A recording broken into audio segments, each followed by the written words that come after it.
All right, YouTube, hey, Josh here, Attica Lumber Company. Check out this post-frame pole barn building right here. This is actually a 60 by 124, 16 feet tall. Now in this video, I'm gonna share with you some of the highlights on this building. Actually, to kind of give you the backstory, the backdrop on this one.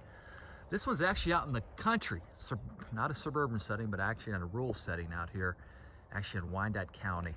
But let's check this one out right here. To kind of give you an idea here, this double slider right here, this is actually a 30 by 16, okay? So a 60 by 124, all right, 16 feet tall at the eave.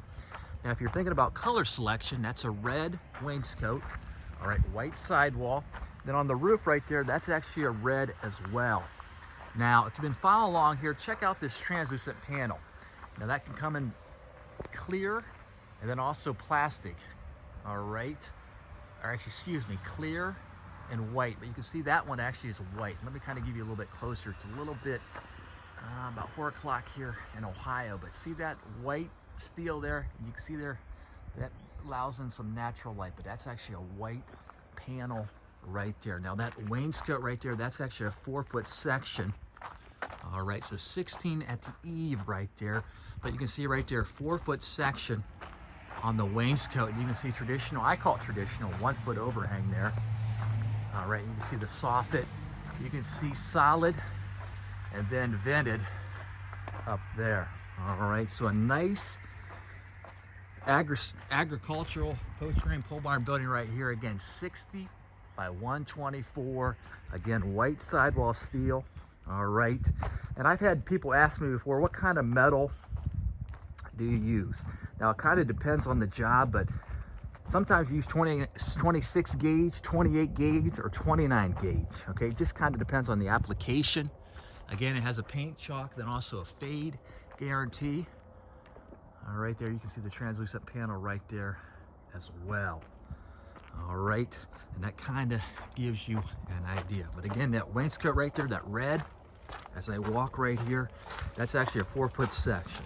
All right, so it kind of breaks it up there. So 16 at the eave. Again, you got a red wainscot right there, 4. And then I haven't talked about this in a while, but if you've been following these videos, you want to keep this up just a little bit. See that? The wainscot trim, and then you got the sidewall panel. You see how there's just a little bit there? And actually, you can see the water beading up on that. See that right there? Now, if you put it flush on there, here's what has happened maybe once or twice in the last 10 or 15 years, but rust will come up on that sidewall panel.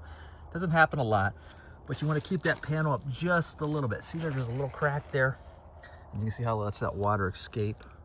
All right, you can see how it's beating up right there.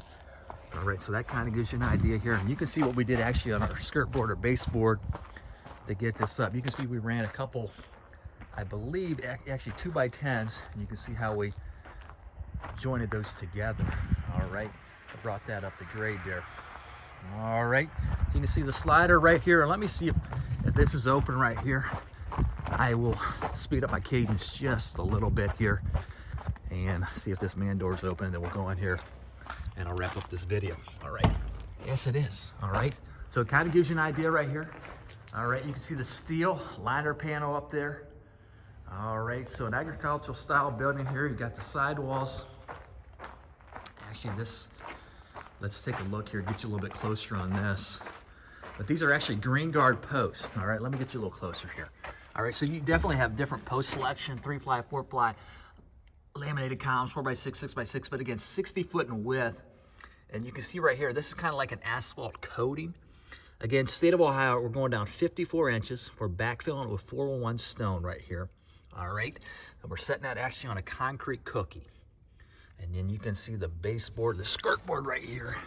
All right, 2x10s right there on the perimeter on this building right here. So that kind of gives you an idea, but you can see how we constructed that here, that translucent panel up there, 2x12 yellow pine header. And you can see how we actually put up the plywood. All right, so if you're thinking about doing the translucent panel, see how we put the plywood right there, coming off the 2x12s right up there. Kind of gives you an idea. So you can see it's kind of a dark day, actually about 4 o'clock here, state of Ohio, December, kind of a dreary day, but you can see the light coming in on this building right here. All right, so a nice farm style building, and We appreciate the customer's business. So again, comments always welcome. Till the next one, keep it locked, keep it loaded right here, Attic Lumber, and then Attic Lumber.